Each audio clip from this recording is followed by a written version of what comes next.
bakobwa muradetinga, murakundana, wowe nawe muri relationship, ariko mwaba muri nko muri restaurant cyangwa se muri kugendana mu nzira, ukabona ari kwitegereza abandi bakobwa, ugiye wenda nko kuri toilette cyangwa se ugiye kuzana icyo kunywa, wagaruka ugasanga ari kuvugana n'undi muntu, n'undi musore cyangwa se undi mukobwa, bitaba ibyo nanone ukabona buri kanya ari kuri telefone, ari kureba muri telefone ye cyane, cyangwa se uri kubona notification za WhatsApp message buri kanya, kandi ntabwo rwose ari iz'akazi mu by'ukuri. Niba ari boyfriend wawe ukabona abakobwa nka miliyoni bari kumwandikira bamwibarisha amakuru, cyangwa se niba ari girlfriend wawe ukabona abahungu batandukanye baramuhamagara buri kanya telefone yiri gusona, kandi koko nawe akabitaba muri kumwe, like really wamubaza uti se wowe yarinde, nawe ati no never mind, ni inshuti gusiraho.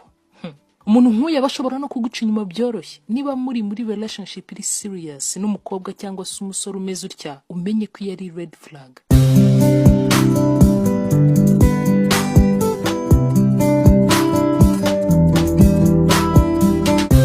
Number 2, they get sketchy whenever you ask to see their phone.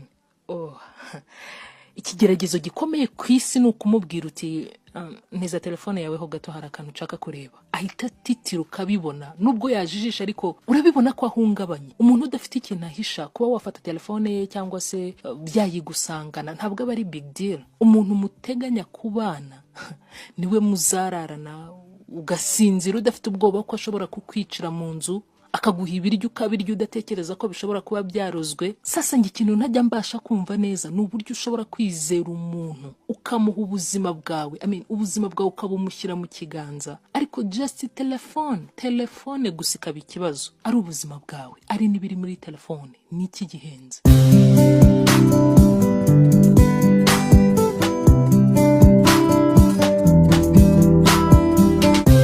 Number 3, they will refuse to give you a title. Ntashobora kuguha izina. Relationship yanyu nta definition ibifite. Uhora wibaza just icyo muri icyo bikakuyobera. Niba mumaranya amezi 3 ariko akaba ataraguha izina ngo akwite girlfriend cyangwa se boyfriend, then ntabwo uyu muntu ari committed dia. Most of the times cyane abakobwa usanga aribo bakunze gutinya kubaza umusore icyuri cyo kuri we. Uti credit buriya hari igihe iyo umubajije icyuri cyo kuri we atangira kugira ngo ashobora kugufata nkaho uri desperate or needy, akumva ko umushaka cyane, wamusariye nawe akabigendera.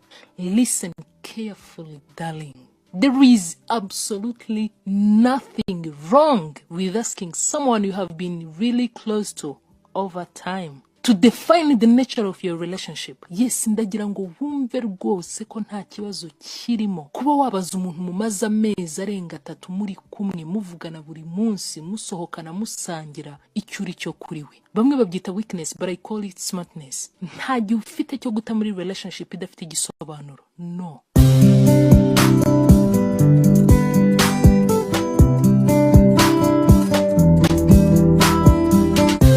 Number 4, they don't care for you. Niba uri umugabo ntuzakora ikosa ryo gukunda umukobwa utakwitaho. Wa mukobwa ubushishikajwe gusa no kwakira, akumva yaguha attention ari uko gusa afite icyo yumva ashaka kugusaba. Niba kandi uri umukobwa ntuzakunda umusore ubona utaguhangayikira, wa wundi mugendana mu nzira nta making sure kuri kugendera ku ruhande ruri safe, wa muntu udashobora kuza ngo mube muri kumwe bibaye bishoboka cya gihe utameze neza, ubabaye cyangwa se ufite ikindi kibazo runaka. Erega ni ikintu bavukana kiba muri DNA zabo, ndavuga protection. Muri bisi, mu ndege, umusore wagomba kumakinga sure ko wica ahantu uri comfortable. Mbwire se iki kintu kibona ku musore muri kumwe aka kanya? Mbwira hasi muri comment.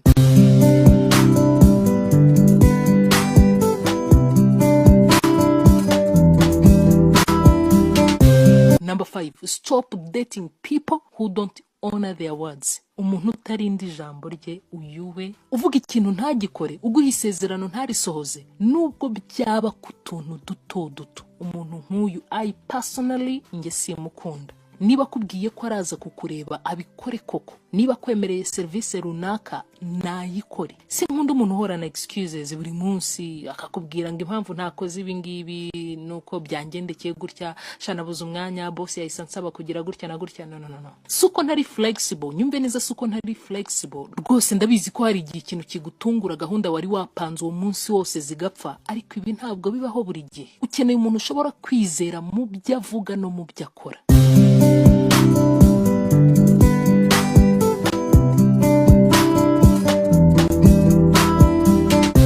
Number 6, they don't make you a priority. Ubona utari ingenzi cyane mu buzima bwe. Aha ndavuga iyo bigeze ku kuguha umwanya, kugira ibintu bimwe na bimwe abaretse akabanza ibifitiye inyungu mwembi, yanda byumva hari aho ubuzima bugera bugakara, ibintu bigahinduka, ukaba busy, ukaburira abantu bose umwanya. Ariko sindabona umuntu ushobora kuburira umwanya umuntu akunda. Never. Man, yanakuvugisha ari gusinzira nawe ukabyumva ko ananiwe ariko byibuze yagerageje. Igihe abonye twa tunota duke twa break akaguhamagara cyangwa se akakoherereza ka message. Ariko sindabona umusore ugukunda ushobora kukuburira umwanya. Listen, uko abantu badufata nicyo kitubwira agaciro dufite kuri bo.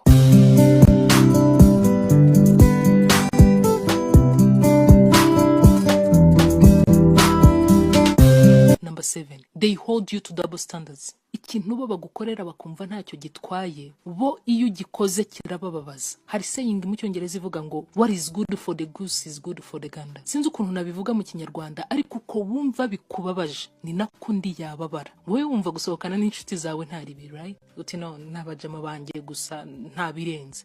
Ariko nyamara we yasohokana n'abakobwa b'inshuti ze gusa ukumva akantu. The world doesn't revolve around you, baby. Niba wumva wowe utabyishimira abaye ari wowe, wikumva ko kuri mugenzi wawe ntacyo bitwaye. Come on.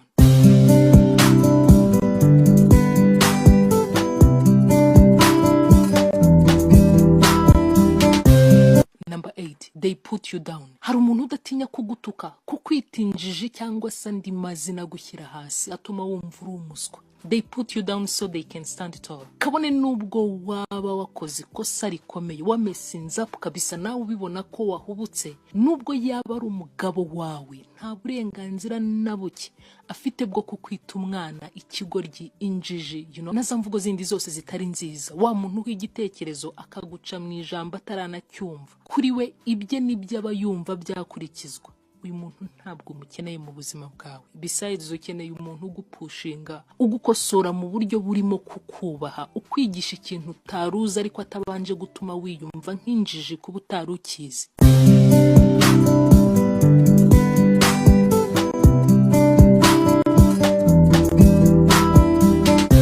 Number 9, they hate spending time with your friends and family. Inshuti zawe cyangwa se famiye yawe ubona atabakunda, atabubaha. Wenda inshuti ndabyumva ashobora kubona atagwamo neza, batumva ibintu kimwe. That's okay. But how about your family, man? Famiye yawe niyihindukiye. Numvise n'amatwi yanjye, nabonye n'amaso yanjye umukobwa abwira umusore bakundana ati mama wawe rwose njye simukunda, aranstress, ameze nk'umusazi.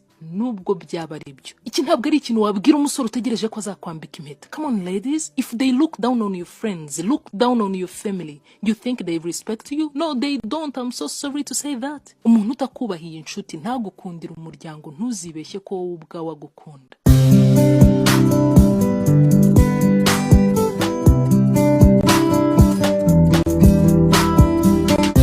And finally, they turn their mistakes into your mistakes. Amakosa yabo bayahindura yawe. Wari wisanga mu buzima uri gusaba imbabazi zikosa utakoze, yakosheje nawe arabizi, arabibona ko yakosheje, ariko they are too proud to say sorry. Ntashobora kugusaba imbabazi uko byagenda kose, ahubwo aragerageza agahindura amakosa ye ayawe, akakubwira ko warakajwe n'ubusa, wivumbura, bla bla bla, bikarangira ari wowe uri gusaba imbabazi. Really, these people are like a poison for your mental health. Aba bantu bameze nk'uburozi mu buzima bwawe, n'indyarya gusa. Run as fast as you can, run.